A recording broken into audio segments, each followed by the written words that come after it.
nuestro plan de lectura del libro Mírate como Dios te mira. Seguimos hoy con el mito número 2. Eres lo que haces. Otro mito de identidad sugiere que el desempeño determina nuestro valor e identidad. La sociedad asigna mucha importancia al trabajo y valora a las personas por sus realizaciones y su rendimiento. En muchos círculos, la capacidad se mide por comparación. Las personas que trabajan más y mejor que sus compañeros de trabajo tienen mayor posibilidad de ser recompensadas con ascensos. En esta atmósfera somos propensos, por error, a equiparar nuestra identidad con lo que hacemos, en especial cuando nos comparamos con los demás. En consecuencia, podemos sentirnos amenazados cuando otra persona triunfa, o nos podemos sentir tentados a tener un orgullo impropio cuando nuestras habilidades superan las debilidades ajenas. Conozco estos sentimientos en carne propia. Hace unos años me invitaron a hablar en una conferencia para solteros en el estado de Florida. Como no podía concurrir, le sugerí al director de la conferencia que invitara a mi querido amigo y antiguo compañero de dormitorio en Wheaton College, Dick Purnell. Pero no conocemos a Dick Purnell, se quejó el director de la conferencia. Le aseguro, le respondí, que su grupo quedará encantado con él. Después de la conferencia, el director me llamó y, medio en broma, me dijo: «Vaya, sí estamos contentos de que no haya podido venir.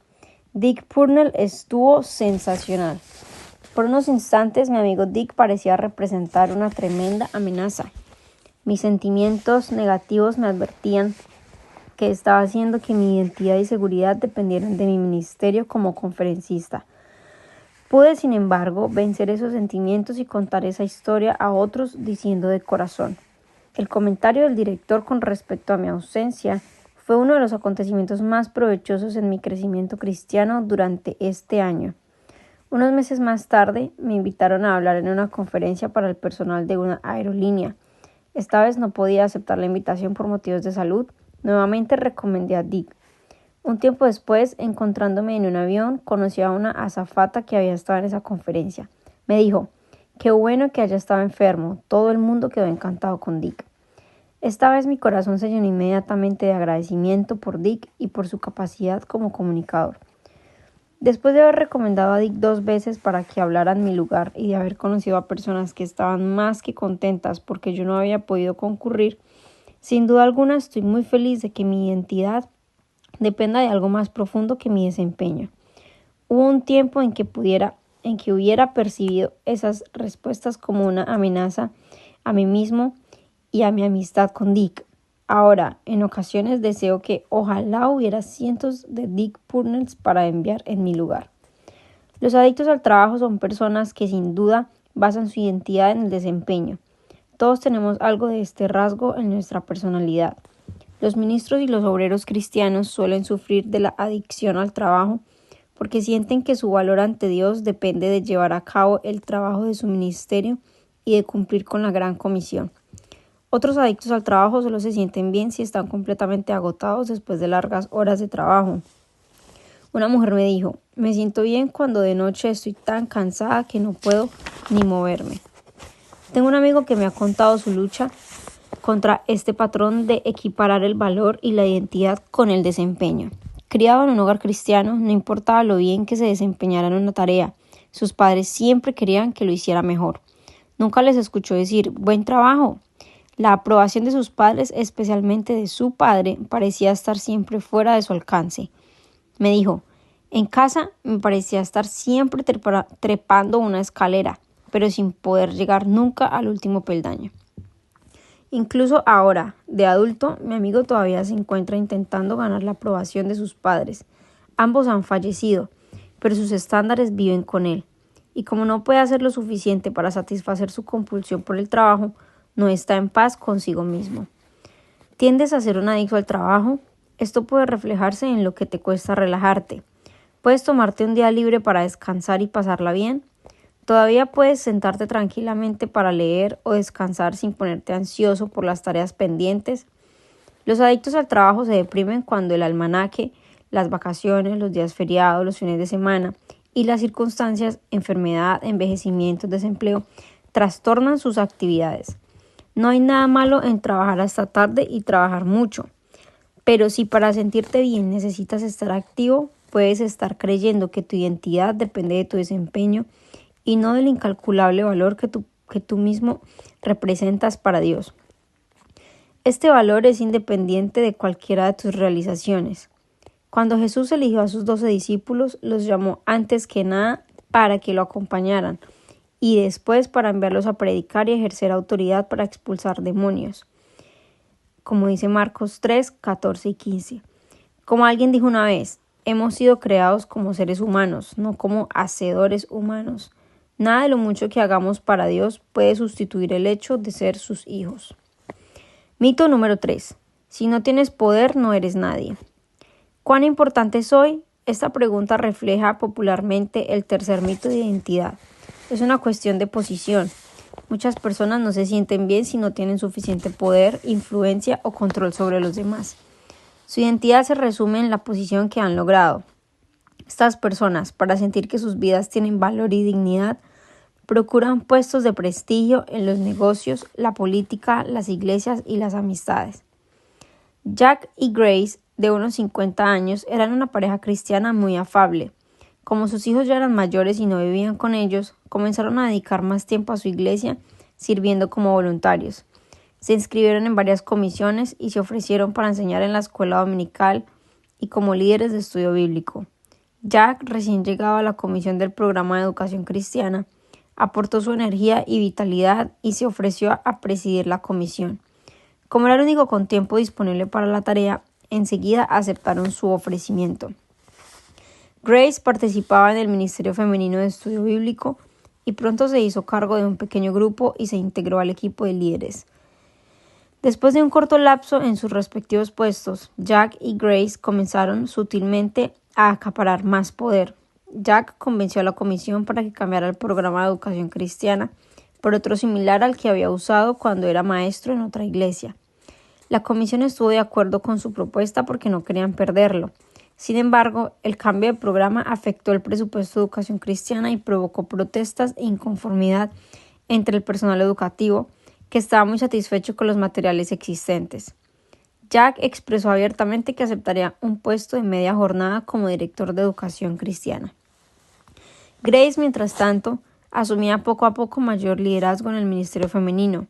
Comenzó a usar su propio material de estudio bíblico en su pequeño grupo en lugar de utilizar el mismo material de estudio que el resto del grupo, y también ejerció su influencia en la comisión para el retiro anual femenino, encargándose de muchos de los detalles importantes.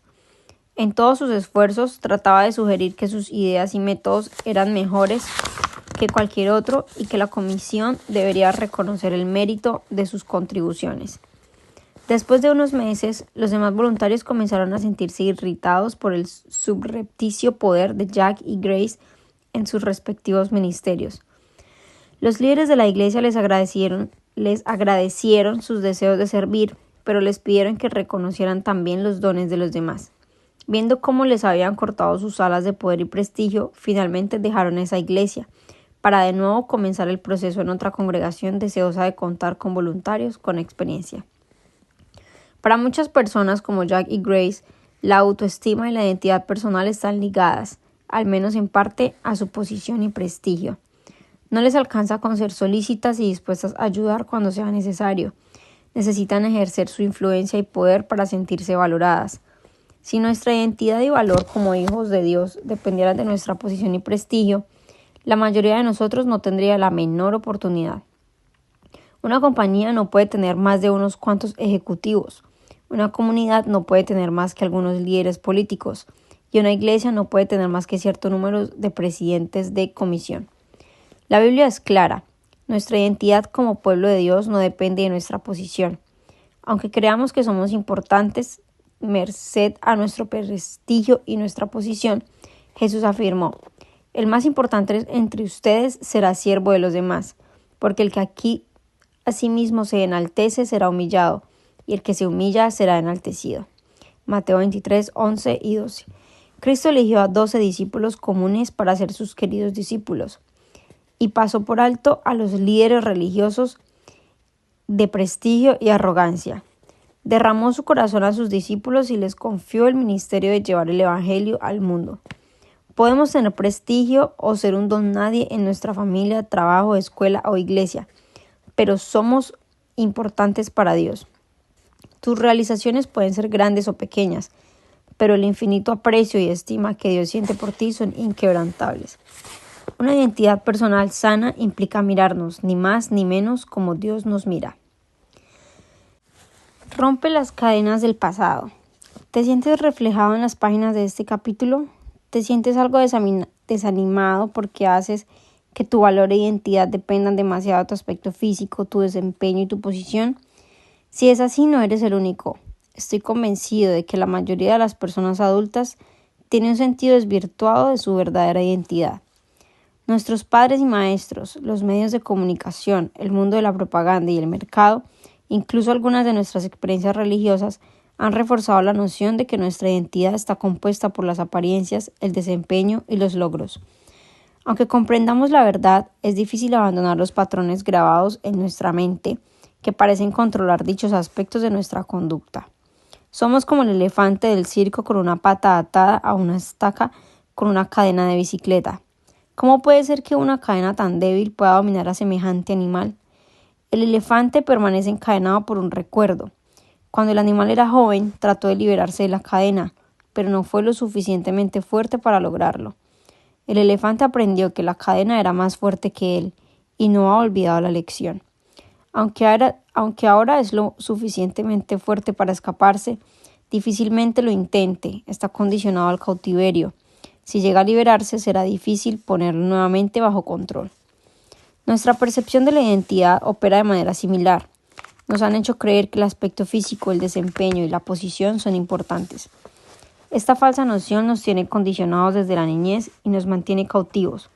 Aunque sabemos que no es cierta, saber quién eres verdaderamente te dará la fuerza para librarte de las débiles cadenas que te impiden realizar tu pleno potencial como criatura divina, única y valiosa. Como el elefante, puedes liberarte de estas ataduras interiorizadas. Participa de la plenitud de la herencia del gozo, el significado y la satisfacción que nos corresponden por ser hijos de Dios. Este libro te mostrará cómo. Para tener una idea lúcida de tu identidad, en primer lugar, para comprender quién eres, debes entender quién es Dios y conocer lo que siente por ti. Reflexiona sobre las siguientes verdades acerca de Dios. Tómate un tiempo para escribir tus respuestas a las preguntas en un cuaderno o en un diario. Dios es amor, 1 Juan 4:16. ¿Qué significa que Dios es amor? Dios es el creador. En Isaías 44:24 se encuentra: Dios es nuestro creador y nuestro redentor. En segundo lugar, para comprender quién eres, necesitas prestar atención a lo que Dios dice que eres. Escucha la voz de Dios hablándote. Dios dice: tú eres mi hijo. Dios dice: tú has sido escogido. Tómate un tiempo para agradecerle a Dios lo que te ha revelado acerca de ti mismo. Escúchalo mientras habla a tu corazón en el transcurso de los próximos días y semanas. Deja que estas verdades de la Escritura obren en lo profundo de tu corazón y de tu identidad.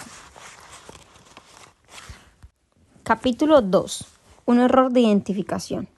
Llevas fotos de tu familia en la billetera. Se las muestras con orgullo a los demás cuando hablas de tus padres, tus hermanos y hermanas, tu cónyuge o tus hijos. La mayoría de las personas están más que deseosas de mostrar las fotos de sus seres queridos. Pero ¿cómo te sientes cuando tienes que mostrar esa foto en tu billetera? La foto de tu licencia de conducir. Posiblemente, como en mi caso, el solo pensar en ello ya te hace sentir mal. Cuando saco mi billetera para alardear de Dori y de nuestros 4 hijos, me siento tentado a colocar el pulgar sobre esa foto con cara de presidiario. El departamento de vehículos automotores parece esmerarse en sacar las peores fotos. Esa fotografía en nada se parece a mí. Todos tenemos otra fotografía de identificación personal, mucho más importante que la que podemos llevar en nuestra billetera o cartera. Se trata de un autorretrato subjetivo, el concepto que tenemos de nosotros mismos. Como en el caso de la foto en la licencia de conducir, este autorretrato subjetivo puede ser o no una fiel representación de tu verdadero ser. Así como la calidad de una fotografía puede verse afectada por un mal enfoque o por ajustes incorrectos de la cámara, El autorretrato mental puede no ser fiel porque tienes una impresión imperfecta o incompleta de ti mismo. Tomemos el caso de Alex. Mientras crecía, el mensaje dominante era: Alex, no puedes hacer nada bien. ¿Acaso era una representación precisa de Alex? De ninguna manera. Alex no era apto para todo, nadie lo es. Pero decir que no podía hacer nada bien es una exageración grosera y humillante. Sin embargo, ese mensaje dejó su huella en su corazón desde la niñez. Alex lleva consigo, desde que era niño, ese autorretrato desfigurado donde quiera que vaya. Es la imagen de un hombre de 32 años que cree que es apenas algo más que un error, siempre a punto de fracasar. Como tiene vergüenza de revelar su identidad equivocada a los demás, es tímido y antisocial. Por otra parte, consideremos el caso de Teresa. La percepción de su identidad merece ser resaltada. Teresa se crió en un hogar cristiano con padres que le prodigaron amor y cuidados. En sus primeros años aprendió que era una creación de Dios, única y muy querida. Como resultado, de adulta está muy segura de su valía para Dios y los demás. Conoce nuevas personas con facilidad y Dios la ha utilizado para llevar a algunas de sus amistades a Cristo. ¿Cómo te sientes con tu autorretrato interno? ¿Se parece al de Alex? ¿Te avergüenzas de tu autorretrato y preferirías mantenerlo oculto? ¿O se parece más bien al de Teresa? ¿Sientes que es una fiel representación de tu verdadera identidad como hijo de Dios? Hablo con miles y miles de adultos y jóvenes todos los años y visito a cientos de ellos personalmente después de las reuniones. Por desgracia, conozco a muchas personas como Alex. Todd, por ejemplo, parecía ser muy equilibrado y seguro de sí mismo. Sin embargo, me dijo: Josh, creo que soy un fracasado. Tengo tanto temor a lo que la gente piensa de mí, me cuesta aceptarme, me da miedo sostener la mirada de la gente y hasta temo estar con ellos. Me siento como una basura. Tengo miedo de ser rechazado. Las personas como Alex y Todd cargan con retratos subjetivos muy fuera de foco. Muy pocas personas disfrutaron los antecedentes positivos y el amparo que gozó Teresa. Muchas personas luchan por abrirse paso en la vida y no pueden ser su verdadera identidad porque provienen de hogares difíciles, de culturas ateas o de experiencias religiosas no bíblicas o de una combinación de las tres. Lo que miras es lo que obtienes. Nos guste o no, la idea que tengamos de nuestra persona influye considerablemente en nuestro bienestar emocional, social y espiritual. La investigación demuestra que somos propensos a obrar en armonía con la representación mental que tenemos de nosotros mismos. Por ejemplo, los niños expuestos al ridículo como incompetentes son proclives a cometer más errores. Las personas que se creen feas suelen tener dificultad para entablar buenas amistades. Si te consideras un fracasado, encontrarás la manera de fracasar no importa cuánto desees triunfar. Si consideras que, gracias a tu relación con Dios, eres capaz y bueno, enfrentarás la vida con más optimismo y te desempeñarás mucho mejor. Cuando Ben tenía 6 años, tenía problemas con algunos conceptos básicos en la escuela. Sus padres y sus abuelos, viendo sus vacilantes esfuerzos, lo llamaban burro y estúpido. Cuanto más los oía a él, más problemas tenía con sus asignaturas escolares. Como resultado, uno de los primeros autorretratos subjetivos de Ben tenía un gran letrero: estúpido. Durante todos sus años escolares, Ben vivió con ese error de identificación que había asimilado en su subconsciente cuando tenía 6 años. Tania se casó con Ron sin ninguna experiencia de las tareas hogareñas. Como sus padres no le habían enseñado los conceptos elementales de la cocina, creía que era incapaz de cocinar. Ron, un individuo chapado a la antigua, esperaba que Tania lo recibiera con una gran y deliciosa comida cuando llegaba del trabajo, si bien ella también trabajaba fuera de casa. Durante las primeras semanas de su matrimonio, Tania todo lo cocinaba demasiado o lo dejaba a medio cocinar.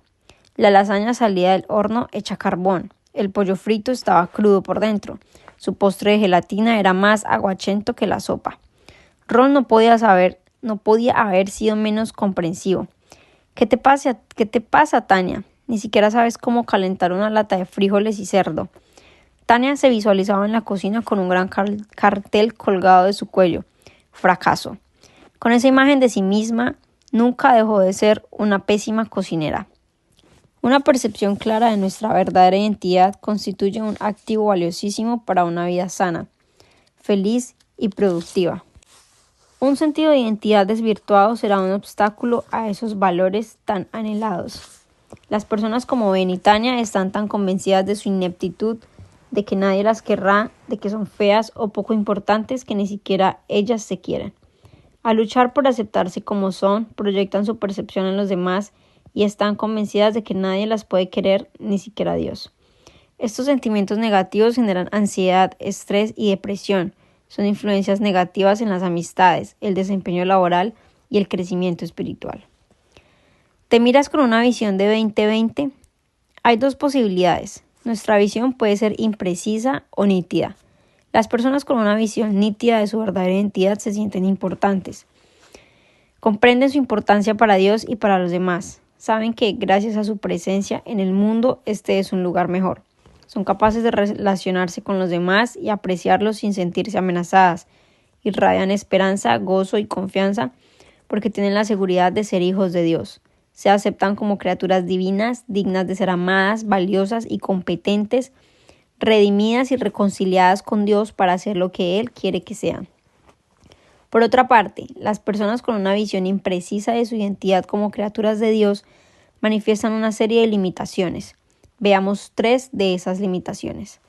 Primera, las personas con una visión imprecisa de su identidad tienen dificultad para relacionarse con otras personas. Las personas sin un buen autorretrato están tan absortas en sus propias incapacidades que carecen de la energía y atención suficientes para relacionarse positivamente con los demás. Esto es evidente cuando están en presencia de personas que les recuerdan sus defectos. Las personas con escaso sentido de identidad están tan necesitadas de atención que son incapaces de brindar atención desinteresada a los demás. Como resultado, parecen ser insensibles y egocéntricas. Los sentimientos de incapacidad, producto de un sentido empobrecido de identidad, les impide recibir el amor y el afecto de los demás. Segundo, las personas con un sentido pobre de identidad dependen de otros para determinar cómo se definen en un momento dado. Cuando están rodeadas de personas que las reconocen y elogian, están conscientes de su valía. Sin embargo, cuando la familia, los amigos o los colegas las critican, su sentido de identidad da un giro negativo. En realidad son esclavas de las opiniones ajenas. No son libres para ser ellas mismas porque su identidad depende de las respuestas de los demás. Así es el caso de Bob, un ejecutivo atractivo y elegante. Infunde confianza, es claro ejemplo de los principios que enseñan sus conferencias sobre motivación. Da disertaciones a grupos de negocios en todos los Estados Unidos sobre cómo motivar a equipos, aumentar las ventas y tener confianza personal. Es resuelto y estrecha las manos con confianza, transmitiendo éxito y seguridad. ¿Qué está haciendo entonces en la oficina de un consejero?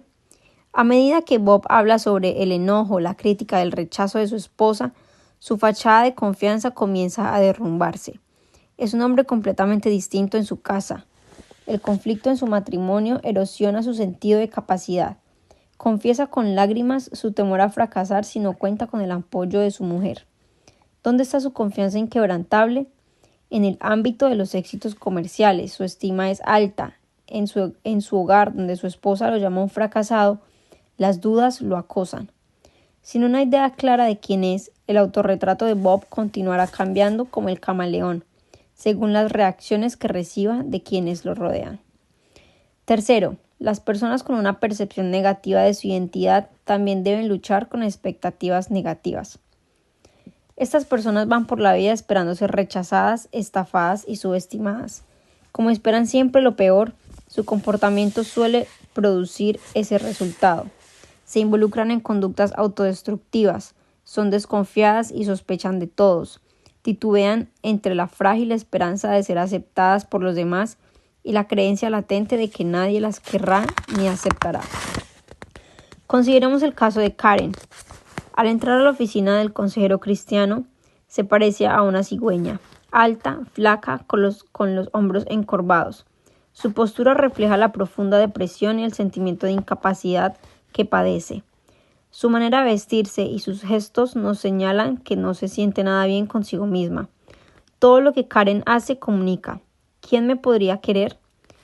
Karen tuvo que consultar a un consejero porque sabía que su esposo, un pastor, Tendría que dejar el ministerio si descubrían su conducta compulsiva.